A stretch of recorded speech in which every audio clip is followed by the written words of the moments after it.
What's up, mamas? I'm Rebecca. You're watching the Reseller Mom Show. Thank you for joining me today for another really fun, really exciting closet review. I've really been getting a kick out of this. This is my third one. It's my final free one that I've done, and now I'm going to have them available for a fee. I'm sure I'll do giveaways in the future, but I'm excited to kind of have people get a lot out of the thoughts and opinions that I have as I review their closet, and then also putting them on the channel so that other people can benefit from it too, in case you can't invest in a closet review. I hope that you take away from these that I really am trying to help you improve. This isn't just a way for me to make money. It's just a way for me to offset the time it takes, because it does take me about an hour to go through and actually create the notes and the summary, and then it takes me sometimes anywhere from a half an hour to an hour to do the video and get it up for everyone.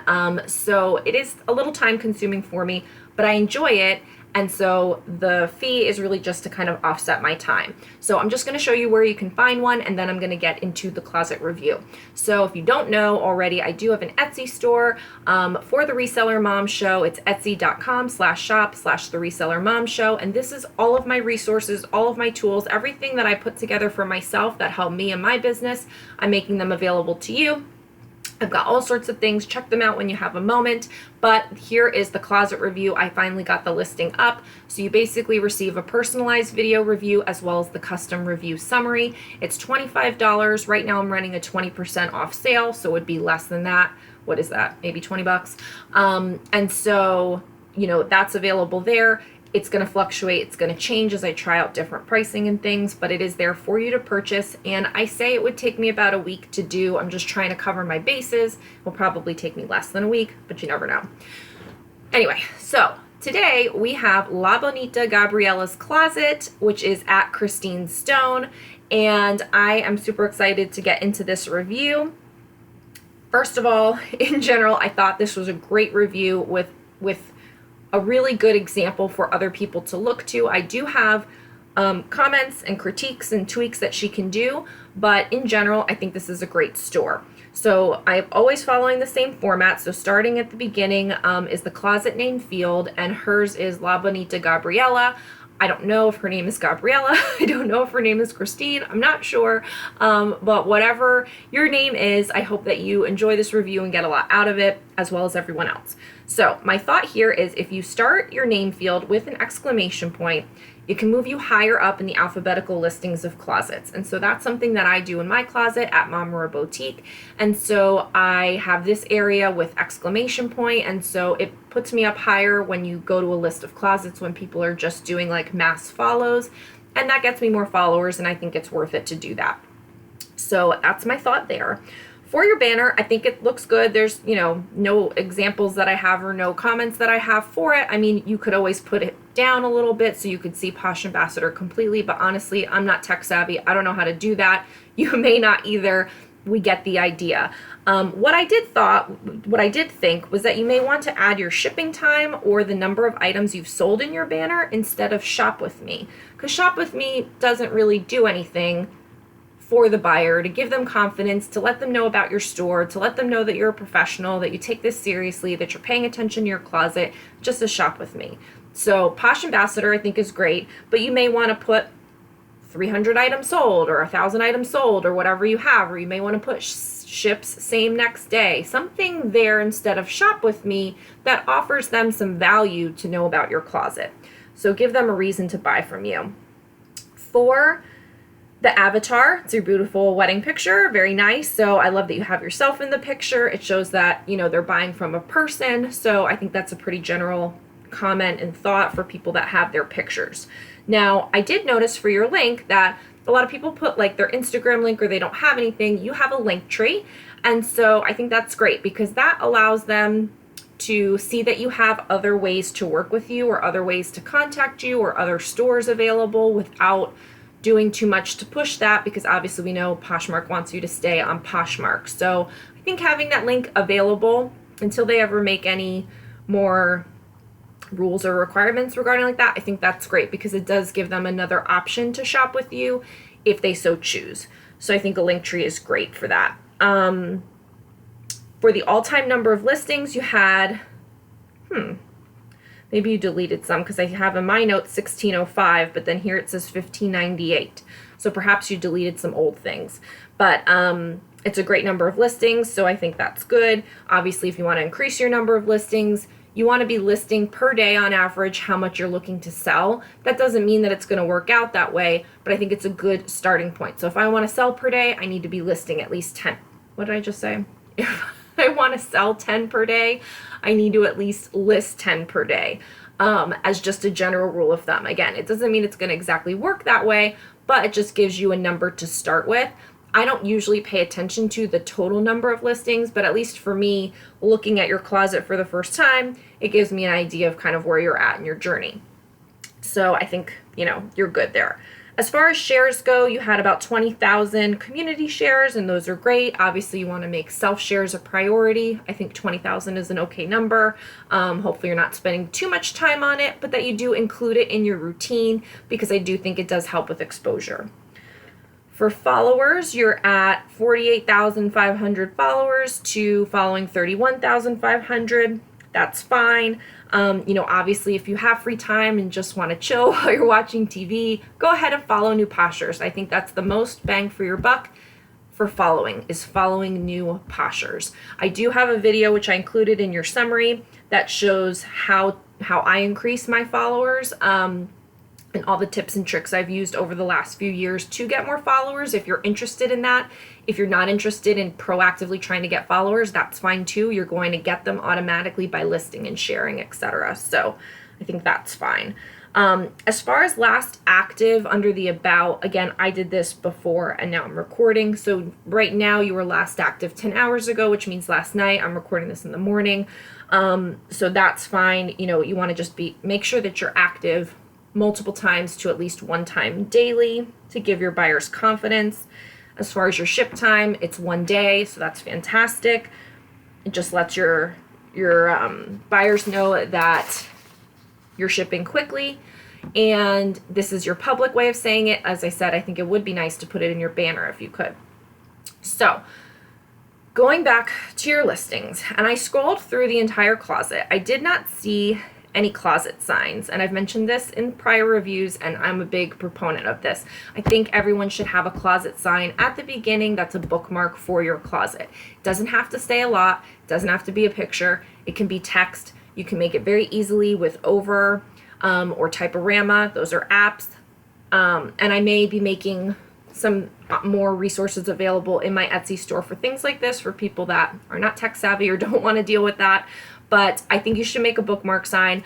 I put a link to mine in your closet review summary, so you would be able to click on that and see mine. But I think it gives buyers confidence. It just gives them a starting point. It lets them know that you're welcoming them to the closet, that they can like that listing for coming back to your closet in the future, and it can tell them a little bit more about your store. When you ship, how many items you've sold, what types of items you carry, things like that. Let's see.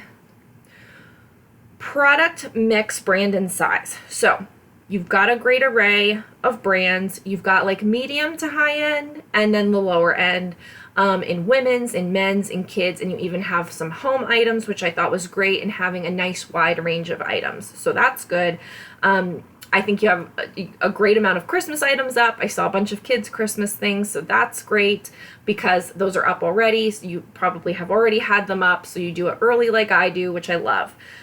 My only thing, because again, I don't want to give too many comments on you should have this in your store, you should only be buying this, this is no good, that's no good, because sourcing is different everywhere, and so you may only be able to get certain things. You may only want to get certain things. You can only pay for, I don't know what your situation is. I'm just reviewing the closet objectively, and I feel like it's so subjective and personal what a person sources and has access to. So I don't want to spend time, and I would feel very bad criticizing someone or making suggestions that just aren't going to make sense. My thing is that you have a good array of the right kinds of things. So I think you just keep doing more of that. But then I would also just issue you a challenge to try to find some higher end things. Now, you may not be able to find them, but I feel like in general you have some higher mid-range things. So maybe it's just reviewing more high-end brands so that if you did come across it, you'd be available, or maybe figuring out ways that you can specifically source a more higher-end brand so that you have a bigger mix of those home run things where you're going to make $50, $100, something like that, also mixed in with the things that you're making 20 and 30, 10 and 15 on.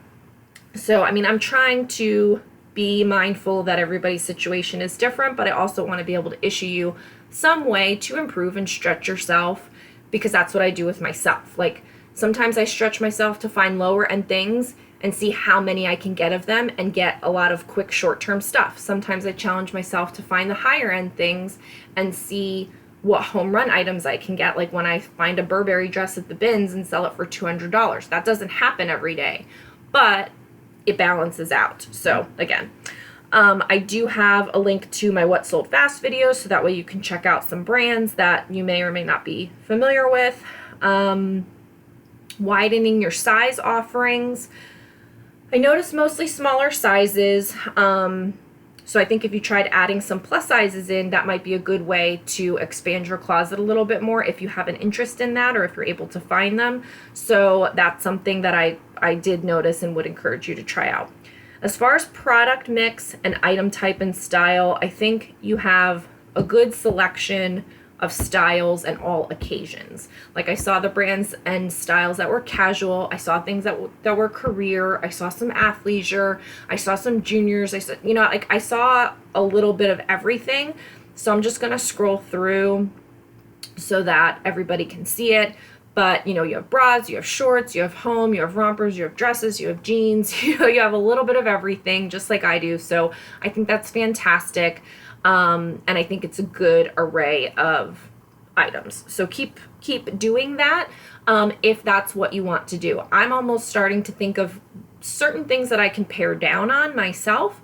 Not necessarily ruling out all kinds of things, but just focusing in on certain types of items. So if I happen to find a pair of jeans, great, but I don't really like selling jeans, so maybe I'm going to look more for dress pants on purpose, as an example. Prohibited items. I did not see any prohibited items, so that's good. Photo presentation. In general, your photos look great. I mean, I'm scrolling through. They look nice and bright. You have some mix of stock photos, mix of flat lay, mix of hanging, but in general, it shows that you're taking care of the items, that you're a professional. They have nice white backgrounds. There are a few, and I made this comment before, I like having white space around an item. So like, this I like. This I like, this I like, this not so much. I don't know, it's just a personal preference, but I feel like it looks more professional where you give a perspective of white space around the item. I don't know why, this looks cut off, it looks more haphazard than this one over here, and I'm pointing, but you can't see that, of course. But I think it looks better when you have white space around it. The other thing I noticed was something like this. So you have the items that you laid down, I'm assuming on a white sheet.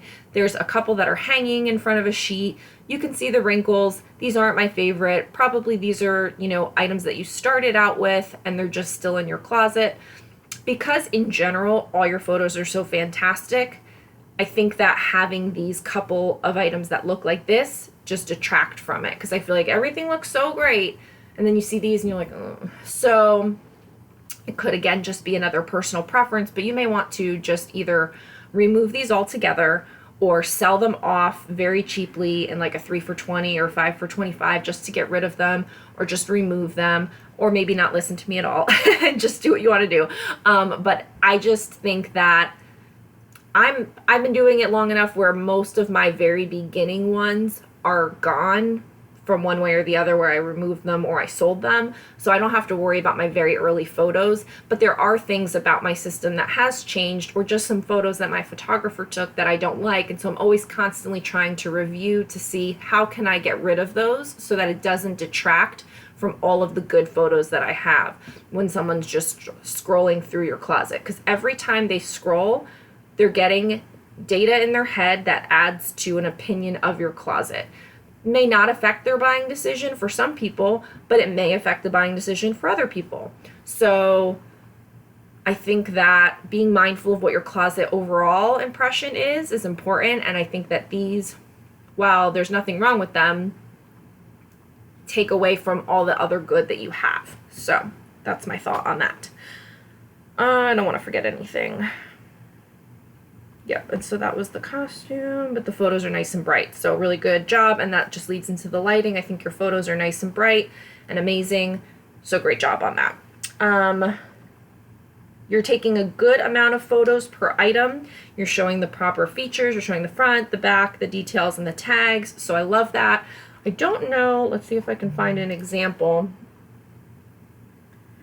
of one. Let's see.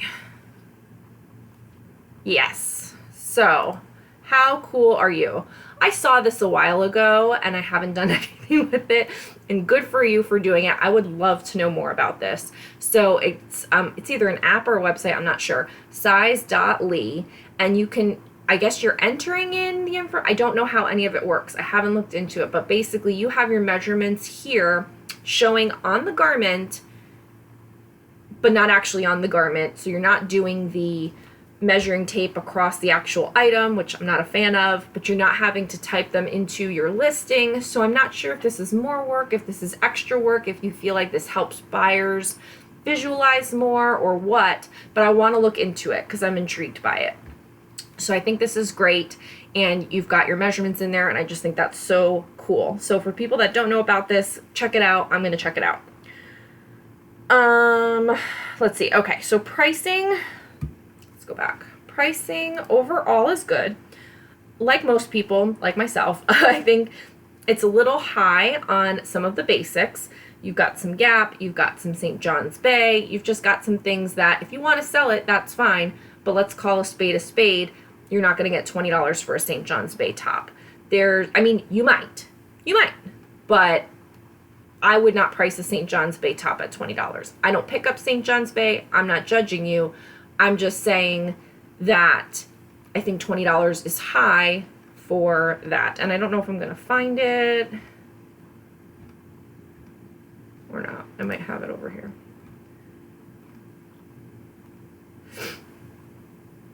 Here.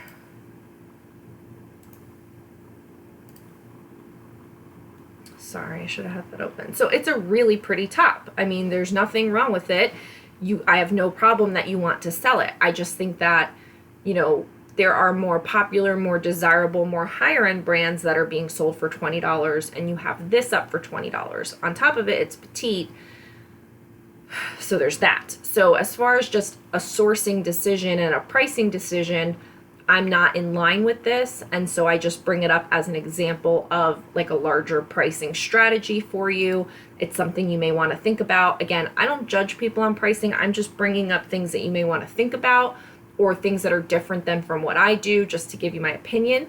But I'm not saying don't do that at all. You're never going to get a sale that way, because that might sell tomorrow for full asking price. You just never know. And so if you're of the mind of, hey, I'm going to throw it up there and see what happens, then that's good. So there's that. There was one other point I wanted to make with the pricing. There was a sold, so this was what I was going to say. You have like a Gap.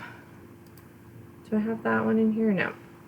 So you have a Gap top listed for $25, but you also have a sold top from Joie for $25. So that's just another way to kind of highlight that you do have to be mindful of the brands. Like sometimes I just put things up for a price. You know, I don't do a lot of comp checking. So if that's what this is, then that's fine, and you see what happens. I'm just saying, as a person from the outside looking in, which is what a buyer is perhaps, you may just want to think about what things are selling for. Yeah, you can increase that for that brand. So if a Joie sells for $25 and you want to put it up for $29 or $35, okay, fine. But then Gap is different, and Gap shouldn't be priced at what Joie is selling for. In my opinion, Gap, if Joie is selling for $25, Gap's going to sell for $10 or $15, so it shouldn't be priced at $25.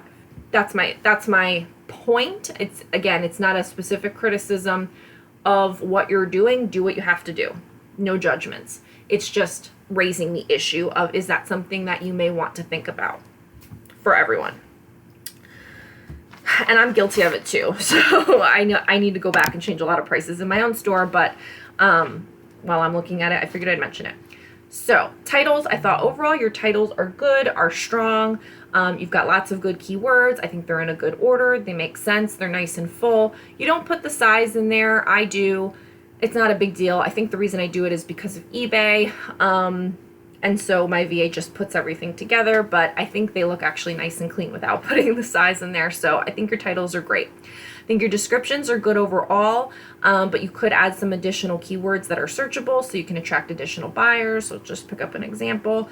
And I put in your review summary, just like all the things that I think about when making my description. This leads me into your format. Your format looks great. You've got brand, item, size, color, pattern, details, condition, fabric, like all of that's in there. You're obviously working from a template and a format that's going to trigger you to collect this information and put it in your listing as a best practice to give your buyers all the information that they need and have searchable keywords. So I think your format is A+. I thought your condition God, I can't talk today. This is my third video I'm doing in a row. I think your condition descriptions are very thorough, and I liked that. So this one in particular is more of a generic one, but there are some other ones that you wrote like 2 sentences of your condition, and I thought that was great that you noted all of those things to begin with and then took the time to be in depth and explain it. So I think that's great. The other side to that is if there's a lot of things to explain as far as flaws or things with condition, you may not want to list it at all. That doesn't mean that people won't buy things, but I think if it's a run-of-the-mill basic item and you have some serious flaws with it, you may not want to list it at all. Sometimes you buy it and you have it and you're like, okay, well, I've already bought it and I've already taken pictures of it, and now in the last picture I see the flaw. I might as well just throw it up and see what happens. I've done that. But lately I'm starting to just get rid of it because there's no point in keeping it in your inventory, sharing it over and over again, spending time dropping prices on it or whatever to sell something that's flawed and may never sell to begin with. So again, just bringing it up as an idea. But this is a good general statement, I thought. Gently used condition with no flaws that I can see. I think that's nice and sounds personal. So I actually really like that. And I thought your measurements in here were very good. So that's good. And then you have the line here, bundle and save. And I think I saw, where is it? That some of them had like pet-free, smoke-free home. So that's good. I would say make them all consistent. That way it all says the same thing, but you're probably experimenting with different things over time. The only other things I would add to like a buyer confidence information line like this would be possibly offers welcome, heart for price drops, and when you ship. So shipping same next day, shipping 3 times a week, whatever that is. That way right in the listing it gives them that information. Solds. So again, I've said this on others, let your solds be your guide. And I'm starting to do this more for myself. It's just time consuming, and so I don't do it as often as I'd like. But you know, Snow White skirted bodysuit for Disney 6, like that's a great indicator of a sold for a kid's item like this. You know, so if you had this listed, I don't know what you had it listed for, but let's just say, I'm making it up, that you had it listed for $29, but it sells for $16. If you get something like this again, I would list it at $19 and not $29. Like, do you know what I'm saying? So let the solds be your guide as far as where things are ending up, because that's what the market is telling you, and that way you can price more within a realm of that so that it doesn't take your item completely out of the mix, is my thought. Because not everyone wants to make an offer. I know we feel like we get a lot of offers and we feel like we get a lot of lowball offers, but think of all the buyers that look at your items that are waiting for you to make the first move. Think about all of the buyers that if it's not the right price, they just will move on to the next thing, that they won't make an offer. And I'm starting to think about that more. So I'm putting it out there for you. Last shared, so when I checked initially, it was like last shared within a day. Let's see where we're at now. Updated 1 day ago. So right now it's starting to be like the morning on Sunday. When I checked this yesterday, it said the same thing. So you just want to make sure that you're sharing at least once a day, if not multiple times a day, if you can, if you have the time. That's going to really increase your sales. So, I mean, my rule is about 3 to 5 per day, at least 3 per day if you want to be seeing decent sales. So I think that's what you should be focusing on. Especially, I don't know how many exactly you have right now, but if you're under 500 listings, you can easily share multiple times a day because it doesn't take that long, and you should make that a priority. Answering questions. I didn't notice any unanswered questions. I clicked on a bunch of listings and I didn't see any unanswered questions, so I don't know if you do have them. Make sure you're answering questions when they come up. Be good, be professional. I just say that as a blanket note for everyone. And I need to put a link here, sorry.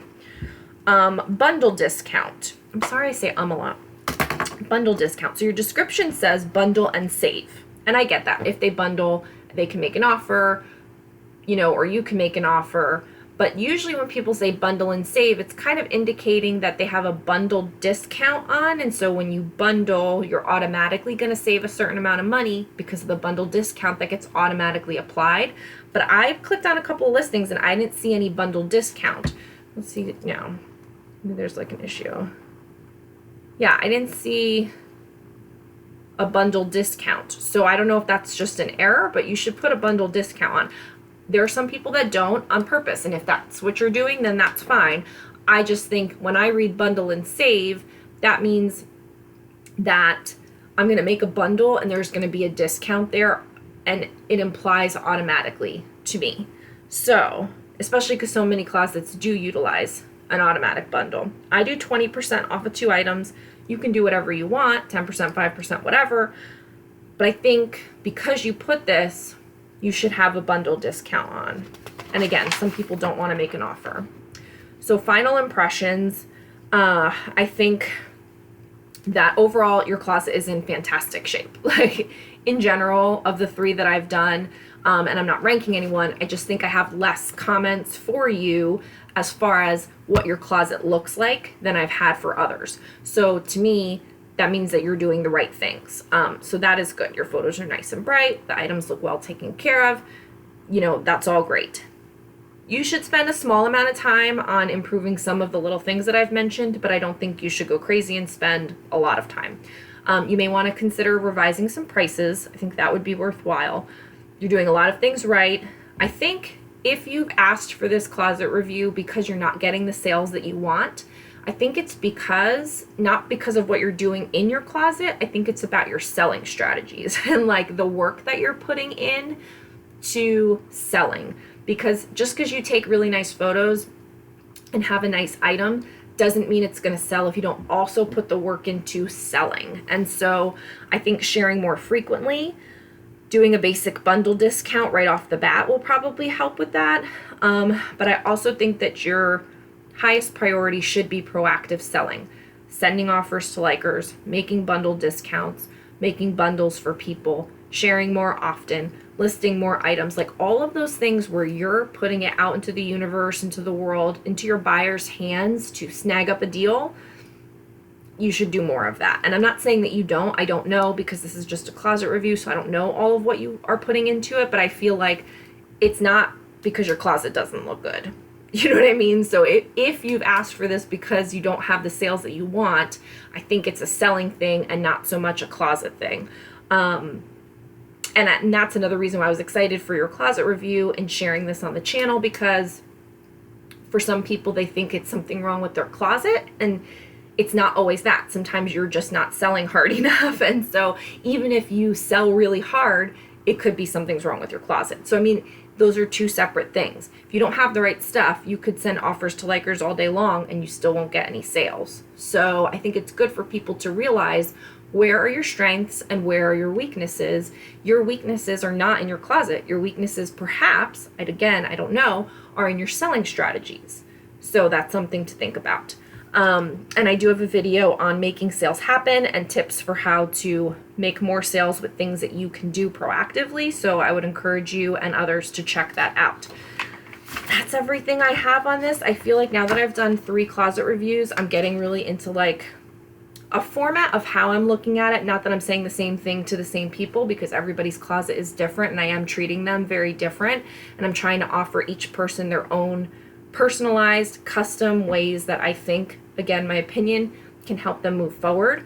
And I'm really enjoying it. So I hope that there are people out there that are interested in doing a closet review with me. Go ahead to that Etsy shop and purchase one, and I will get started on it right away, and I really hope that it will help you and others improve.